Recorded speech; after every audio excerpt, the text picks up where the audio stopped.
What's good, everybody? It is Tuesday, April 25th, a game that was not originally on our schedule, but you have to earn these type of matchups, just like the last time we played them. You know my voice. I'm the Scarf, J.R. Liebert. It's time for one more sleep, and sitting right next to me, looking rather dapper, I might say, is I guess we're going with the flamboyant flamingo himself. A little pocket square of pink today. One Christian Philemon. Yeah, just catching me coming home straight from work, trying to knock out this one more sleep before you start slanging trading cards as you normally do on a Tuesday night. So Yes, I sir. rushed home thinking we would get started at 5:15. Oh no, it's 5:40. I could have changed. But the Islanders were on TV, so I didn't want to miss that. But yeah, man, rocking the pink as always. Can't do it in the hair. And I got to tell you, a week into like my new digs and this 9 to 5 stuff's going to kill me. Yeah, man, you got it easy the last couple of months or so, but you're back. Hey, look, you're back in a great company and with great people and everything, so that'll be really good. Speaking of being back in great company, it'll be about a week or so from today that we'll be back in great company at BMO Stadium. But before we play the second leg, Philly, as my math serves me correctly, you have to play the first, and this is a massive two-legged tie that we've got going on. Of course it was, right, Philly? The MLS Cup rematch. It took well over 120 minutes last time to decide it. Well, at least we're getting 180, if not more this time. And you know, Commissioner Don Garber is high-fiving himself all the way to the bank with this one. A two-legged tie. You get to have the rematch not only once, but twice with most of the same players. Gareth Bale's not walking through that door anytime soon, but most of the same players as we had in the 2022 MLS Cup final. I mean, we're 24 hours away, and I could not be more excited right now for this matchup. Yeah, absolutely. And there's still going to be a game on tonight, León and Tigres. So one way or another, there's going to be an MLS team in the CONCACAF Champions League final, and that team will no doubt be LAFC. But obviously, we have to get through a very tough Philadelphia Union team. And despite the fact that this is a team that, you could say they've been on shaky grounds this season, only 3 wins over the course of MLS, but they've certainly been streaky in their performances. What they have not been streaky in, though, is their performance within the CONCACAF Champions League. They make it to the semifinals by way of whooping up on El Salvador's Alianza, the second toughest team in Salvador as of right now. And then a very tough series against Atlas enabled them to move forward within the CONCACAF Champions League semifinal. Now, Atlas, if you look at their Liga MX performance, not a very good team this year. Not a very good team at all. In fact, currently sitting second to last place, just above their rivals Querétaro. So while it might have seemed like an impressive win against a really tough club down in Liga MX, Atlas is not a very good team along with their counterparts. But you know who is a very good team? LAFC. And they get here by way of absolutely destroying the Vancouver Whitecaps. And of course, beating Alajuelense in Costa Rica by a score of 3-0, and then, oddly enough, losing at home, our only loss of the season in a place where we never lose games. So that's how we are all here doing this one more sleep, and this is why both of these two teams are in the CONCACAF Champions League semifinal. Yeah, look, there's no need to have to get familiar with the players on both sides of the action for this one. We remember them quite well from their time last season in the MLS Cup final. We know all the usual suspects, and they will all pretty much be there as from last year. For us, obviously, I alluded to it. I said it already. Gareth Bale not walking through the door anytime soon, but pretty much everybody else will be back, and we brought some reinforcements along with Aaron Long on the back line, a player who's extremely familiar with what the Philadelphia Union do. An incredible press conference there. He talked about how versatile they are, how many different ways they can score. He's seen them quite a bit. So I love who we're bringing with us to the gunfight. This is going to be an incredible matchup. I mean, look, you don't need to write the storylines for this. We talked about it. It's the rematch of the final that was the most electric sporting event quite possibly in all of 2022. Sporting event. I don't even want to hear MLS game. That was the best final that's ever been played, but maybe the most electric sporting event in all of 2022. It was an absolutely incredible match. Philly, what do you think? Shall we get into our players to watch, or do we want to break anything down anymore?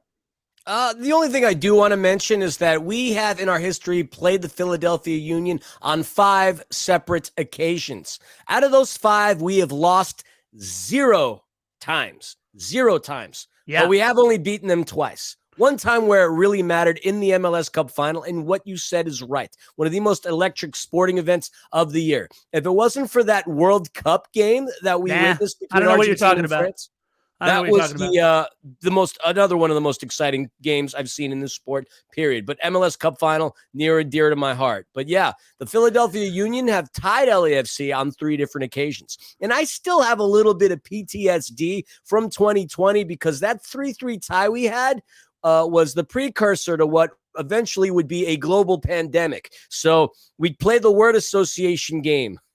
We mentioned what the word association for Carson was. I'm not going to repeat myself a third time. We mentioned what the word association game was with Nashville, and that of country music and bachelorette parties and bachelor parties and fun and country music. But when I think of the Philadelphia Union, I think of one good thing: Philadelphia cheesesteaks. The other thing I think about is COVID, because that's the last team we played before getting into this global pandemic. So if the Philadelphia Union give me a significant amount of PTSD.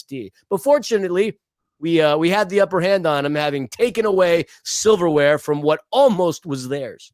Yeah, look, I'm going to hit on something that you kind of alluded to when we get to our keys to the match. And we both have keys, plural, to the match this time. Philly started the trend. He said, you know what?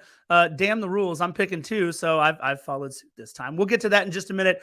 But let's get into the players to watch. I am very, very excited for this one. Look, for me, I got to go with the same guy who gave us all the agita last time when we played them at what was then Bank of California Stadium. That's Jack Elliott. The dude is 6'6". We know how threatening he is on set pieces. I mean, come on. He would have been MLS Cup MVP if not for the heroics of first one Gareth Bale and then, of course, one John McCarthy. It would have been Jack Elliott's, and it was his award to lose. And unfortunately, right as almost time expired, he got absolutely dunked on John Morant style by Gareth Bale. I am looking forward to the performance of Jose Cifuentes in this match because we have heard the rumors now. We've heard the rumors for plenty of teams over in jolly old England. We've heard the rumors from Rangers. We've heard the rumors from a couple of other clubs. Well, you know which matches the world watches? Even though we are tiny old CONCACAF, the world watches Champions League matches. And Jose Cifuentes knows that. And Jose Cifuentes, I'm going to bring a reference from the Wayback Machine for all of our Angelino Dodger fans out there. Jose Cifuentes is having an Adrian Beltre contract year. All the way back when Adrian Beltre was looking for a new contract, he had the most incredible season of his career, and it just happened to be in his walk year. Well, if Jose Cifuentes wants to have an Adrian Beltre type walk year, contract year kind of a performance, he needs to start right here in the CONCACAF Champions League. This will be the second most important 2-legged set of matches that he will play this season in the CONCACAF Champions League because we're getting past Philadelphia. We're going to face either Tigres or León in the final. But Jose Cifuentes is going to have to start his performance here. I expect him to be involved early, to be involved often, and more importantly, something that you and I have talked about, Philly, to be engaged for all 90 minutes out there on the pitch. Jack Elliott, Jose Cifuentes. Philly, who you got? All right, so as far as my players to watch, I'm going to take the team's captain on the Philadelphia Union, their heart and soul, and their leader in terms of assists, Alejandro Bedoya. Here's the guy who plays with heart. Here's the guy who leaves all his emotions and everything on the pitch.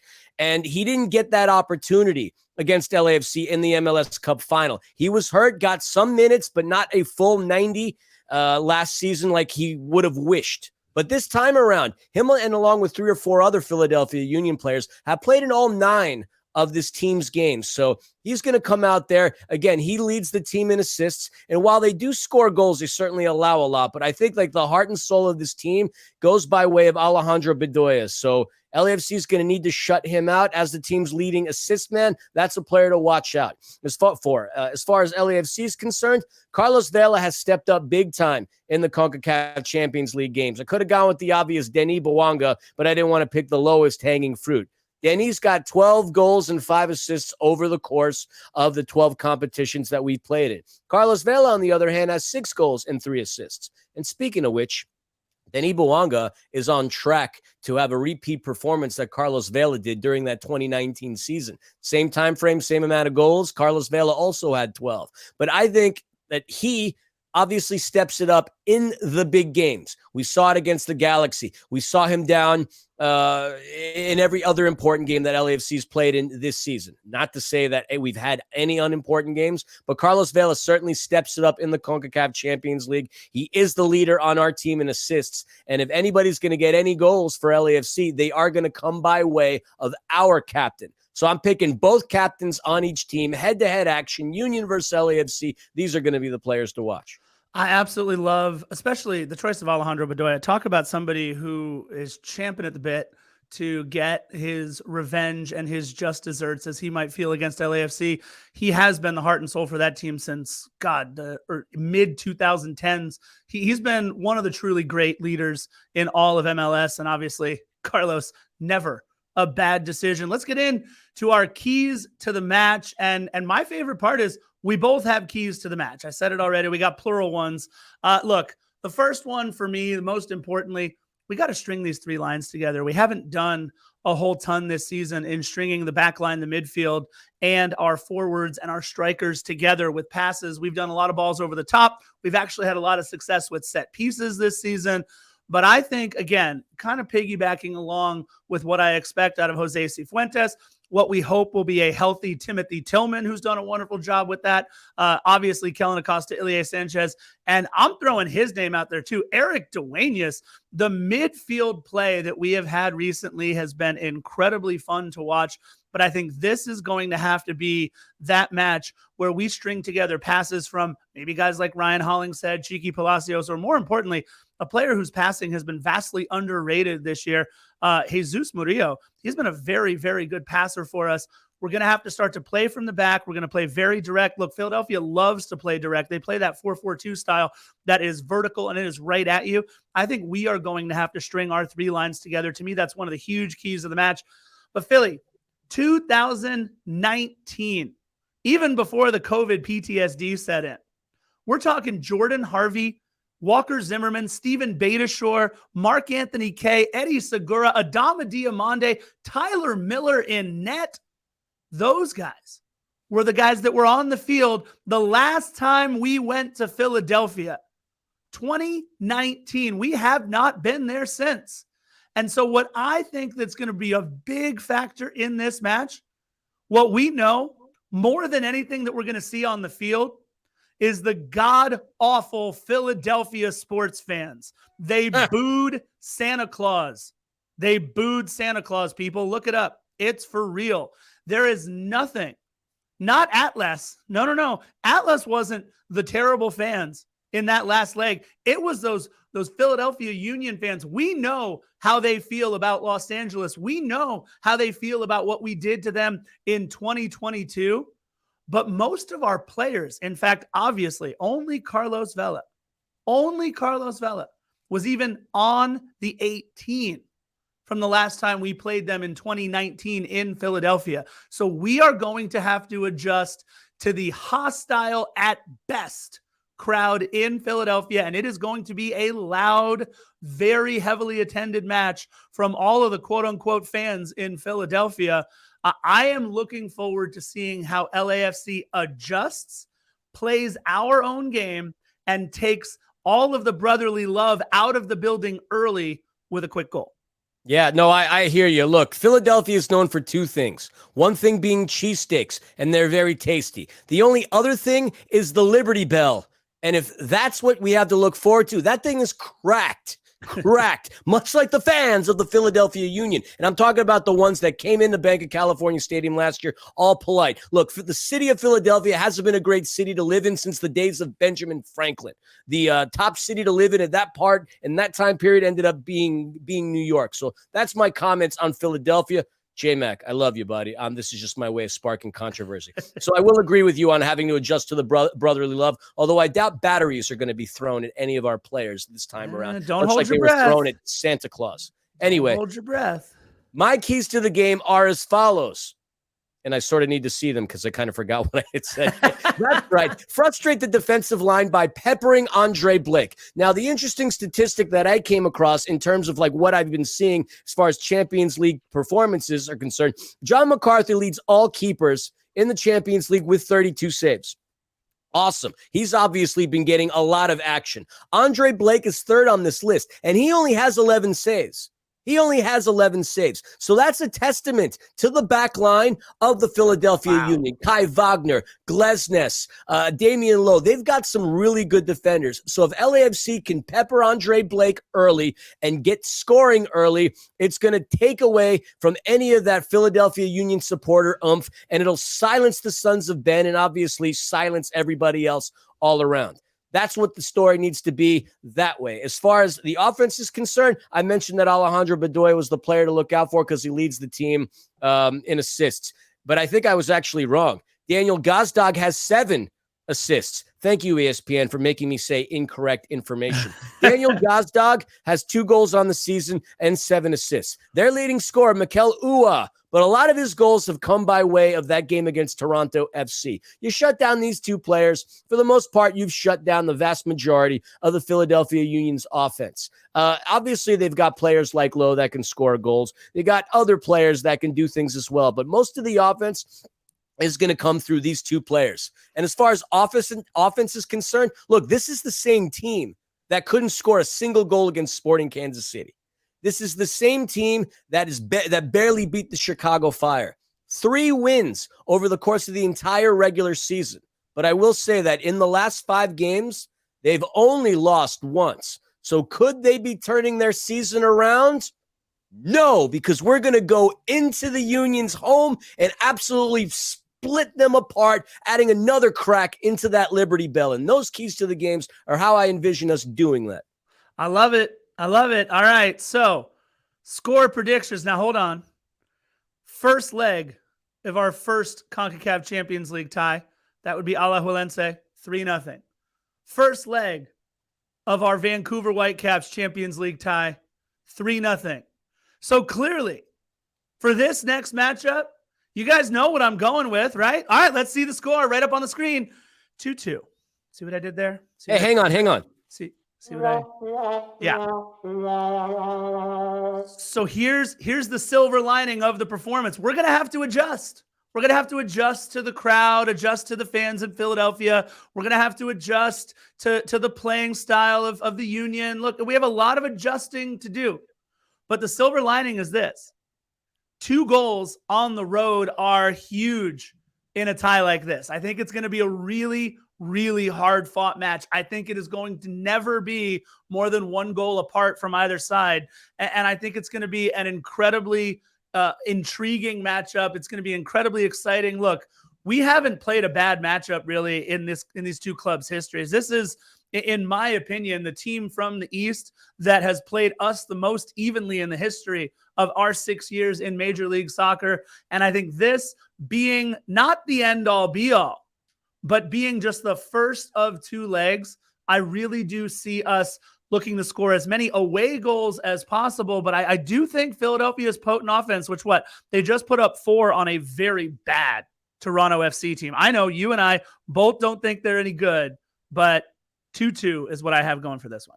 All right. So before you say they put up 4 against a very, very bad look, 2 of those goals came by way of the Philadelphia Union. I agree. Of Toronto FC, I'm sorry. They I didn't really agree. put up 4 goals legitimately against Toronto, against Sean John. They were dumb hear plays you. that led to those 4 goals. But that was your key to the game, right? To pepper Andre Blake. Philadelphia was doing the same thing to poor Sean John. Just keep peppering him, put shots on target, put shots on net, and good things happen. All I'm saying. Toronto FC peppered their own keeper. They're not good. That's not a good club. So my prediction, I will agree with you on the fact that LAFC is going to get 2 goals on the road. However, the Union are only going to get 1 at home. And I don't envision it being a goal that they're going to start off with. I don't envision the game being tied at any point. I envision LAFC doing just what I said, getting off the ground early and going up 2-0.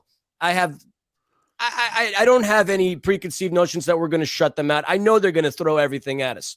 They might even catch us tired and happen to get a goal somewhere around the lines of the 70th, 72nd minute. That's going to be my prediction. And then obviously they're going to throw everything at us, and then we're going to shut them down that way. 2-1. While they do score 14 goals, they do allow 13. They got a goal diff of 1. So as a result of that, I'm going to say we beat them by 1. So that's my story there, and they're going to get shut out in BMO Stadium. That is my thought process. Look, let's not let the millions forget the type of Nostradamus-like predictions that Philly had in the last match. Not only did he call the scoreline, but both of his players to watch were responsible for the scoreline. So, look, I'll say this, though. He was right in picking a draw.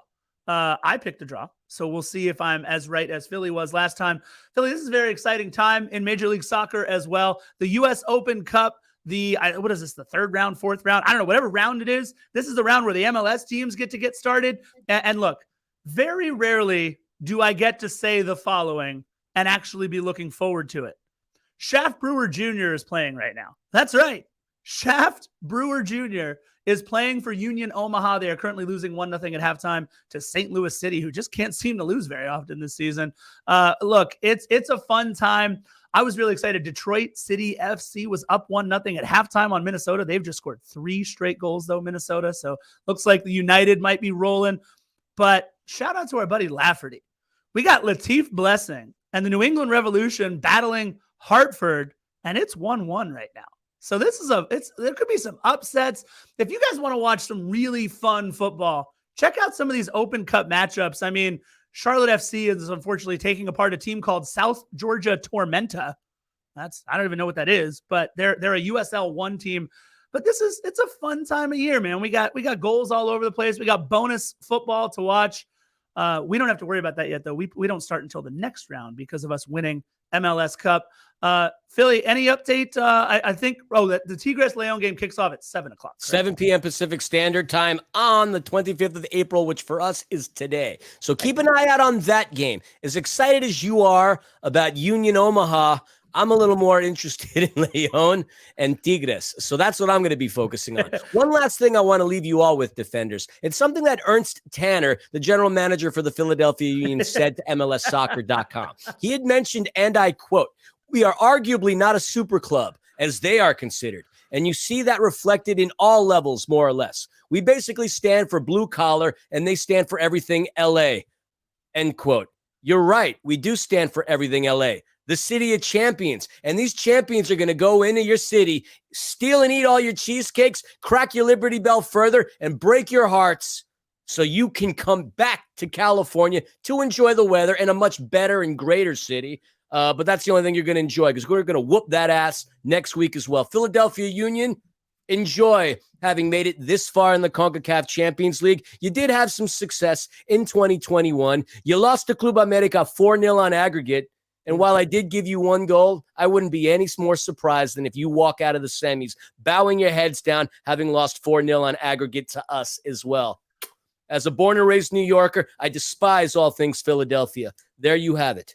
So born and raised New Yorker, take one quick second before we log off here and lay our heads down our pillow shortly for one more sleep till we get to play them. Born and raised New Yorker, a guy that played for your former, you were an inaugural season ticket holder for NYCFC, kind of had a day today. Tati Castellanos. Well, he wasn't on that team in 2018. I know that, but you follow Tati. You love Tati. Just speak for a second. Real Madrid gave up 4 goals to one man today, and that man played in MLS last year, Tati Castellanos. 4 goals, guys. 4 goals. And as Scarf tweeted earlier, Lionel Messi never even did that. Couple of hat tricks against Real Madrid, but Tati Castellanos from my Girona scores a goal. I mean, we haven't seen that many goals up against Real Madrid since what? I think maybe 1950, if that was the case. Yeah, Philly was 4 years old then. Well, then that means you were 3 because I'm only 1 year older than you. But hey, shout out to that. And yeah, you tweeted this earlier, and I have to agree. Seeing that kind of performance come out of an MLS player is really important for the development of our league. We're not just sending schmoes overseas. We're sending some really good players, and we love to see their success despite what team they're from. Well, unless they're from the Galaxy, then I might think twice. That's neither here nor there. Congrats to Tati. Look, 4 goals, baby. MLS Golden Boot leader a couple years ago. Amazing. He's very, very good. Proud of him and Girona. Girona sounds like a team that should be in Serie A, by the way, with all the other cool Italian names. But look, I've got it 2-2. Philly's got it 2-1. Bring the hate over #blame Scarf. Whatever you're gonna do, that's me. But look, it's going to be a fun one tomorrow, and it's only the first leg. We get to do it again. We've got 180 minutes at least. All right, now we get to. I always forget. Do we play off to a cool guitar solo, or is it jump for a living? I think it's a cool guitar solos, baby. Bring the solo. Let's go. Thank you, producer McPanda.